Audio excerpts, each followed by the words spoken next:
What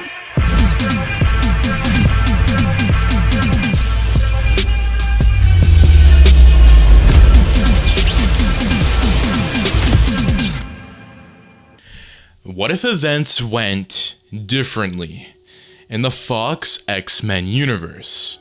What if a certain somebody had been present during the Fox X-Men timeline? What if Tobey Maguire's Spider-Man was in X-Men 2000?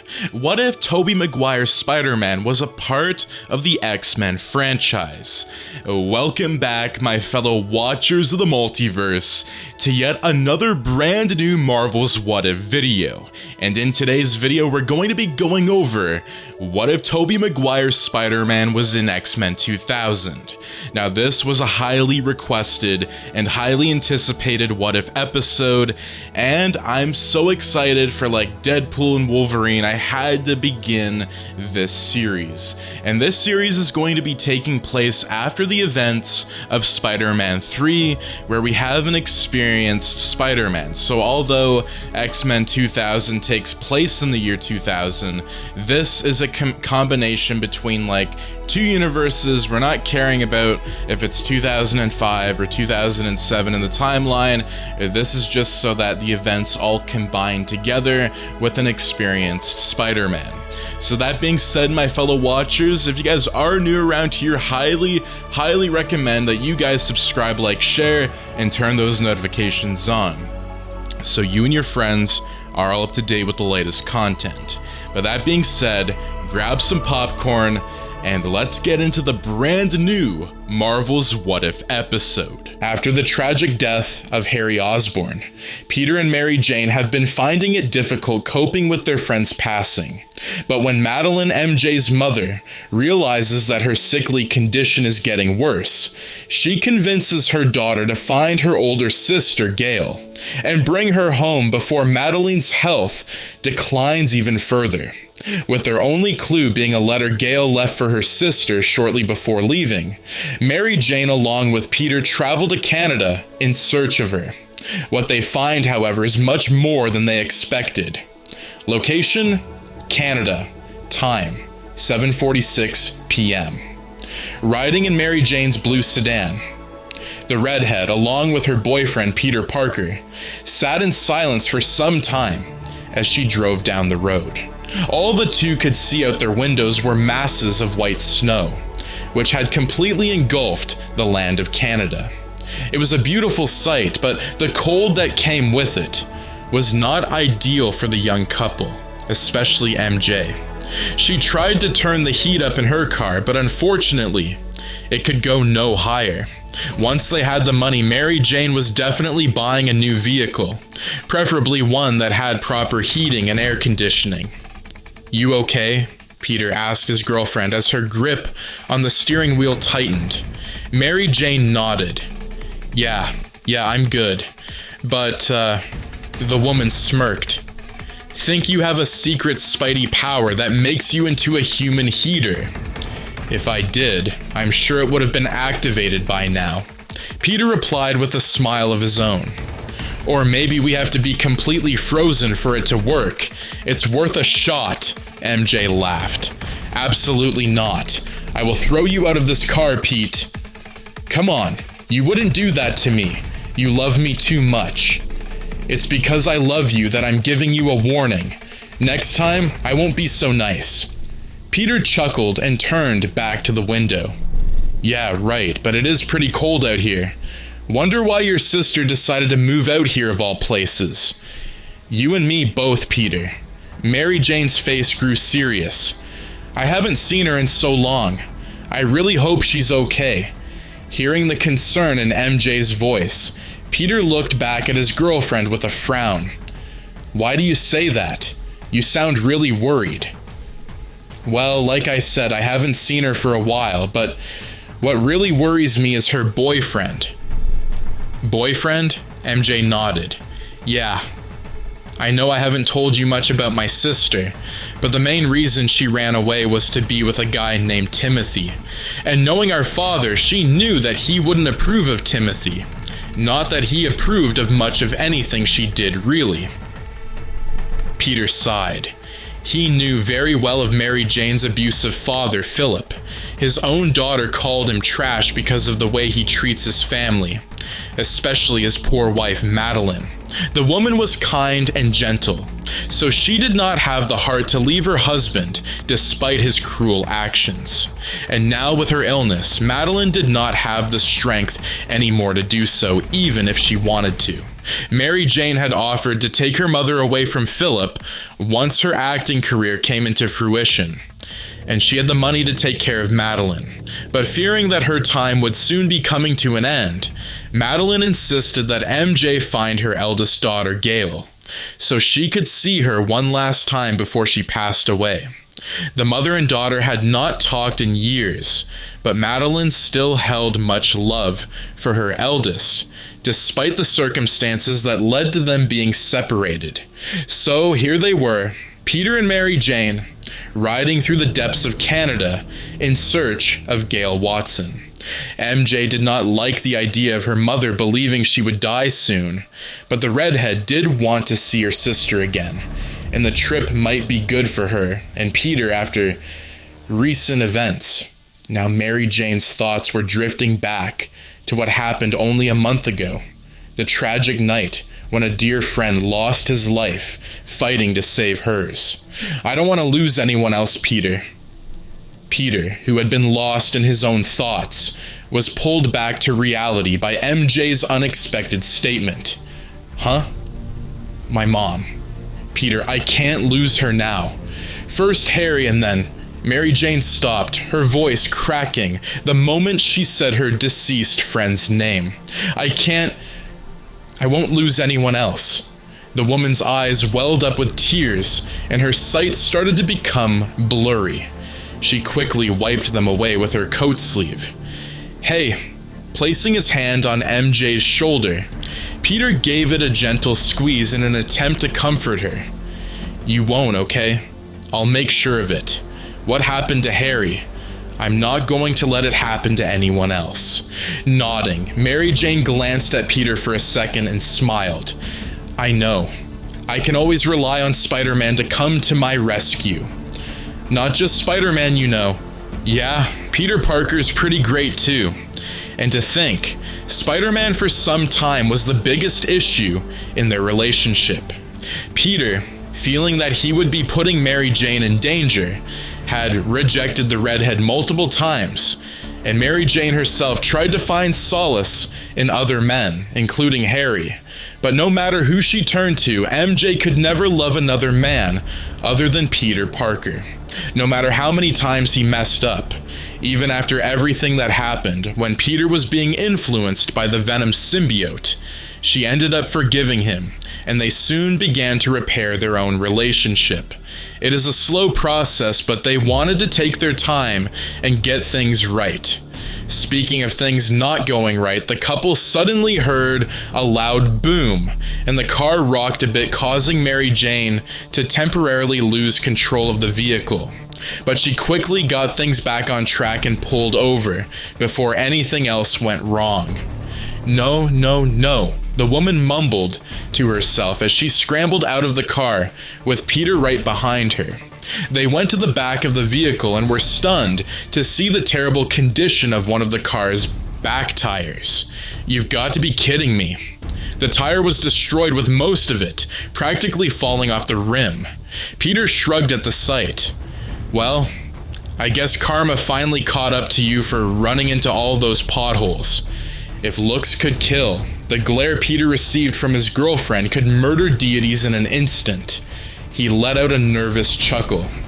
You know, maybe now isn't the best time for jokes. Mary Jane shook her head and crossed her arms over her chest. Now what? Peter pointed to the trunk. You still got the spare, right? Yeah, I'm pretty sure it's still there, MJ replied while opening the back of the car. However, the spare tire Peter was referring to was nowhere to be seen in the trunk. Mary Jane even pulled out some of the clothes and various objects she had stuffed inside to see if the tire was hidden beneath any of it. It was all in vain, and the woman let out a groan in frustration. Perfect. Just Perfect. Wait, MJ. Looking up ahead, Peter could see the rooftops of buildings through the patch of forest that stood before them. I think we're close to Laughlin City now. I can push the car the rest of the way and then we can find a repair shop.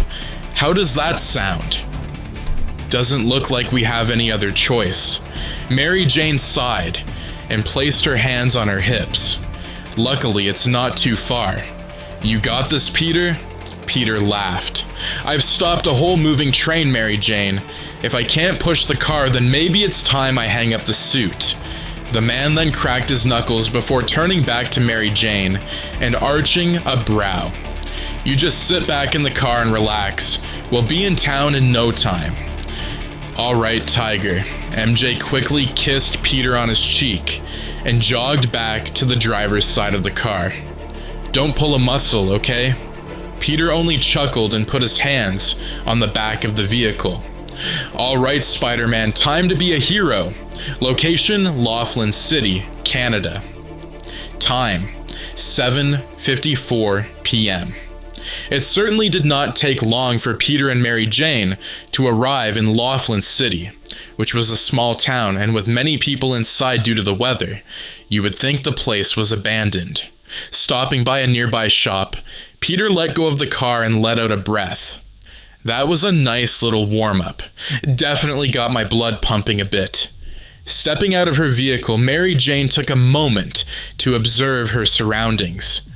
I wonder what this place looks like without all the snow. Right now, it just looks so empty. That was when MJ noticed multiple cars parked outside of what appeared to be White Barn. There was a sign outside of the building that was mostly obscured by snow, but Mary Jane could make out the words, Lion's Den. That sounds interesting. I don't think that's a repair shop, MJ, Peter commented. I actually think that's a bar. A bar. Yeah. Dr. Connors was talking about a bar he went to when he visited Canada. If I remember correctly, it was called the Lion's Den. Ah. Putting a hand under her chin in thought, Mary Jane was debating on whether they should pay the Lion's Den a visit of their own. They may be stuck here for a while, so why not do some sightseeing? Come on, Pete, we're getting a drink. Excuse me, Peter scoffed. Aren't we here on a mission? Mary Jane rolled her eyes. Look, after having my tire explode on me, I think I deserve a drink. One little drink won't hurt, right? MJ? Please, Peter. It'll be quick, I promise. Peter sighed, but he knew he could not argue against his girlfriend forever. She was going to have her way no matter what. Fine, one drink. But then, we get a tire and we're on our way out of here. Deal? MJ squealed in happiness and pulled Peter into a bear hug. Deal. Thank you, Pete. Yeah, Peter said, but he was smiling at the redhead. You go on ahead inside, it's freezing out here, and it'll probably be warmer inside the bar. I'll find a place to park the car for now. Gotcha. I'll be waiting for you. Peter nodded. All right. But MJ, please, be careful. We don't know anyone in this town, so keep your eyes open. Oh, Peter. Tilting her head slightly to the side in an adorable fashion, MJ smirked at her boyfriend. Are you worried some guy's gonna sweep me off my feet? I swear to God, I'll bust in there if I so much as feel that something's wrong. Mary Jane chuckled. Trust me, Peter, I know. Location, Laughlin City, Canada, Lion's Den. Time, 7:56 p.m. Entering the bar, Mary Jane was immediately bombarded with the smells of alcohol and cigarettes. The bar itself looked almost run down, with some of the wooden planks falling off the boarded walls, and the floors were sticky due to beer constantly being wasted upon it. The Lion's Den was nothing like the classy bar Mary Jane works at in New York, which looked more like a normal cafe than an actual bar. The woman carefully made her way through the crowded area until she finally reached the open bar, where a bald man was working as the bartender. MJ took a seat on one of the stools and rubbed her hands together in an attempt to warm them. "You sure you're old enough to drink, young lady?" As he was cleaning a glass cup, the bartender began to make conversation with Mary Jane. The redhead chuckled and reached inside her coat pocket. "I get that a lot, sir. I can show you my ID if you need." "Nah." The bartender waved his hand. "I believe you. What'll have?" "Oh, thank you." MJ took a moment to think about what she wanted to drink. "I guess I'll just have a beer." "One beer, coming up." The bald man moved to turn around to grab the drink, but he suddenly paused. "Hang on a sec." Holding up a finger, the bartender looked back at Mary Jane. "I know you. You were on TV, right?" MJ nodded. "Yeah, I'm an actress. Or at least, I'm trying to be one." The man shook his head. Nah. You were that lady who was kidnapped, held hostage in a taxi cab about a month ago." "Oh."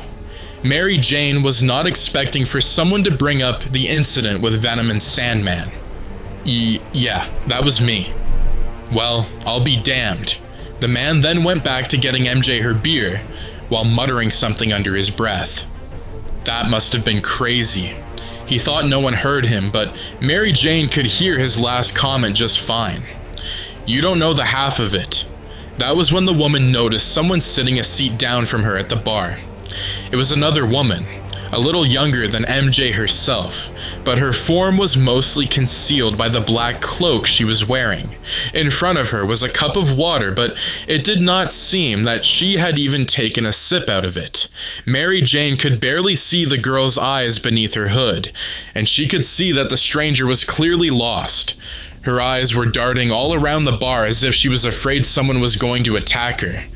Taking pity on the girl, MJ decided to reach out to her.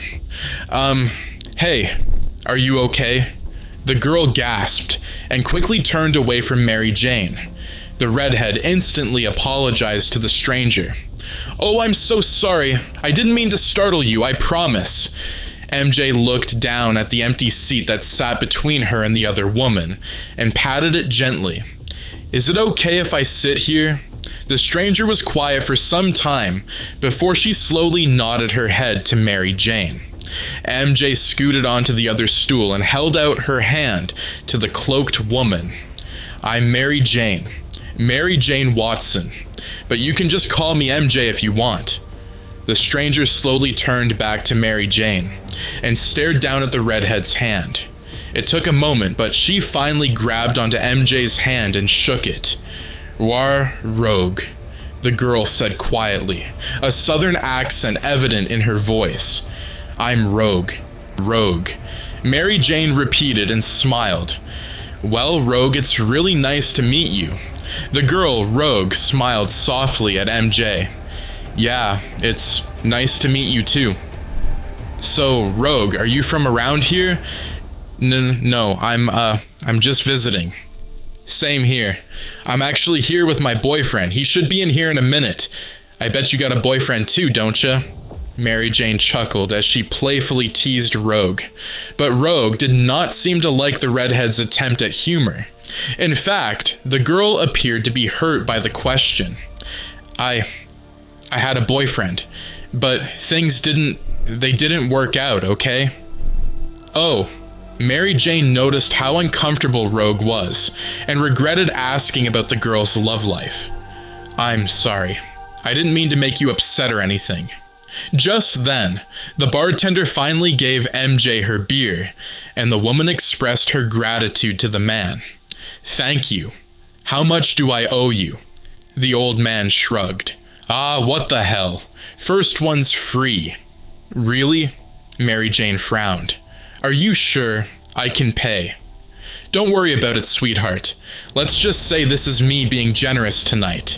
And besides," the man placed a large glass of beer in front of MJ. "After all the shit you've been through, you need a drink." "Is that deal for me too?" At the end of the bar counter, another man sat down on a stool and looked at the bartender with an arched brow. The old man scoffed. "Very funny, Logan." "That wasn't much of a joke, bub." Straightening his leather jacket, Logan glanced over at Mary Jane and Rogue, with the latter staring intently back at him. He could feel her eyes examining every inch of him, and it made the younger man uncomfortable. "You lost something over here, kid." Rogue immediately looked away from Logan and instead focused her attention back on Mary Jane. Soon after, a familiar face approached MJ from behind and hugged her. The woman was startled at first until she realized who it was. "Peter." Mary Jane then punched her boyfriend in his arm. "You scared me."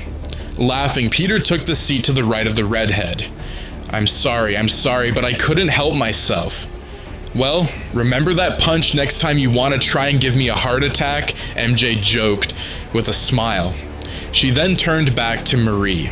"Oh, Peter, there's someone I'd like you to meet. This is Rogue." Rogue gave Peter a quick wave.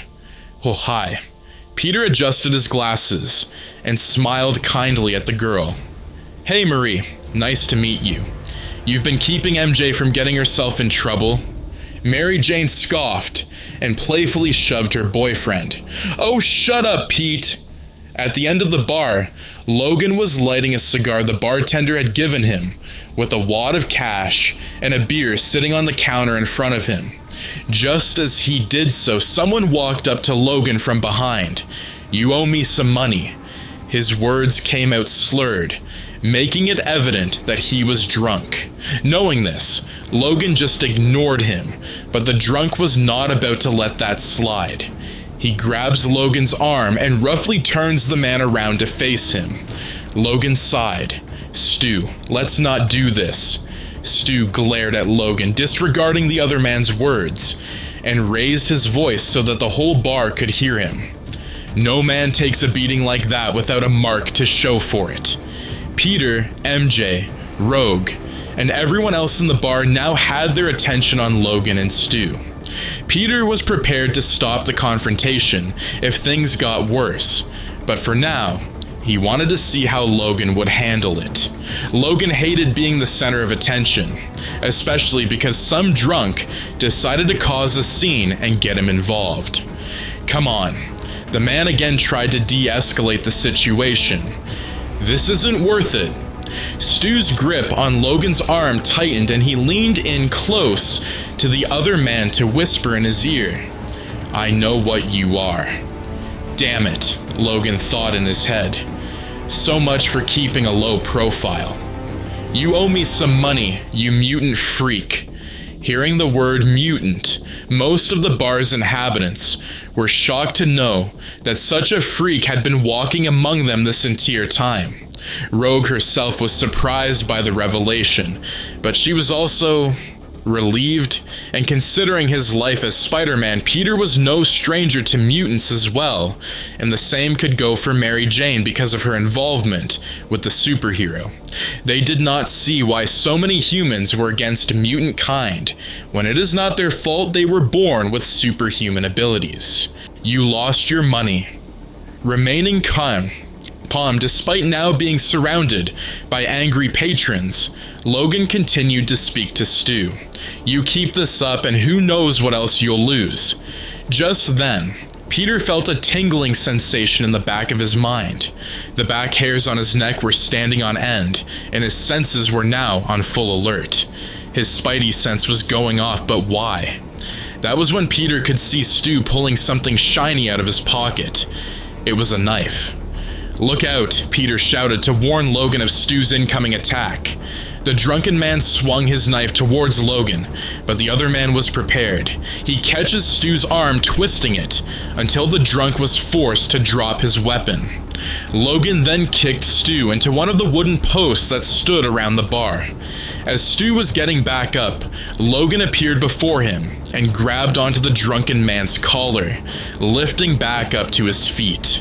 Pulling back his fist, Stu watched in horror as he was given a first-hand look at one of Logan's hidden mutant powers.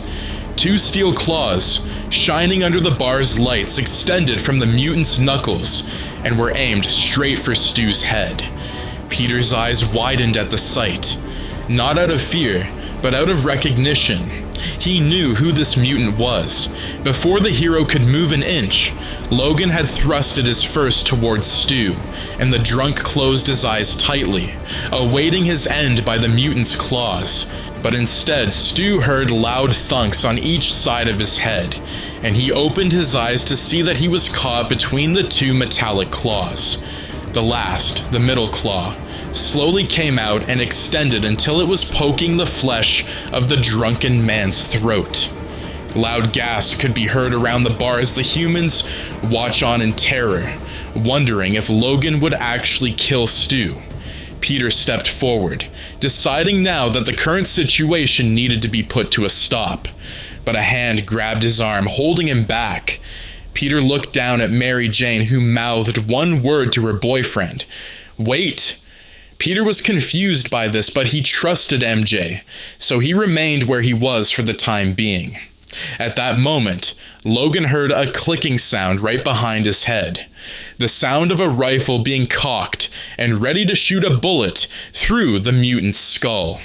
The one holding the gun was none other than the bartender, who had had enough.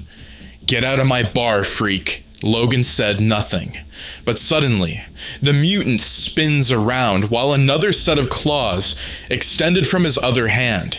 He easily slices the old man's rifle in half, and now that he was without his weapon, the bartender quickly stepped away with his hands held up as a sign of surrender. Logan knew very well he could kill Stu and the bartender with ease if he desired. But catching a glimpse at the three sitting at the bar, the mutant's anger slowly subsided. Peter was still standing up with every fiber of his being, wanting to take action, but Mary Jane continued to hold him back for some reason. And Rogue, she was just a kid. The last thing she needed to see was Logan chopping two men into pieces out of rage. With a sigh, Logan allowed his metal claws to retract back into his fists, and he quietly turned to leave. Peter, Mary Jane, and Rogue watch him leave. But when the mutant is out of sight, MJ lets out a breath she did not realize she had been holding. "Who was that guy?" Peter kept his eyes on the entrance doors and answered his girlfriend's question. "That guy? To us at the Daily Bugle, he's quite the story." And that is going to be it for part 1 of What If Tobey Maguire's Spider-Man was in X-Men 2000. Now, what did you think of this interesting video where I introduced a couple new characters like Mary Jane's sister? So a lot of people are probably going to be wondering like what's going on with Mary Jane's mom.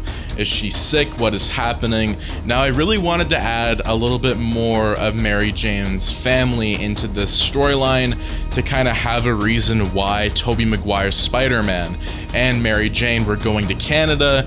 And I really was like, okay, how do we make this very interesting and combine the bar scenes from X-Men 2000 and really add these characters into the mix of things?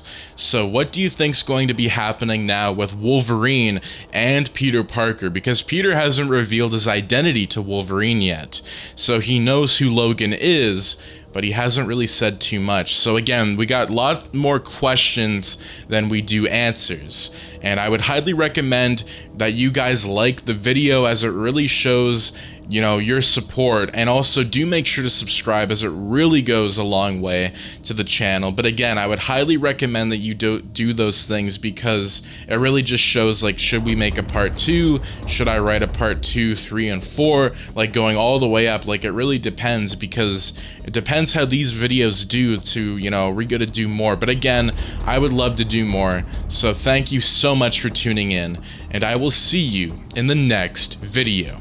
Thank you so much, and have a great day. Peace out.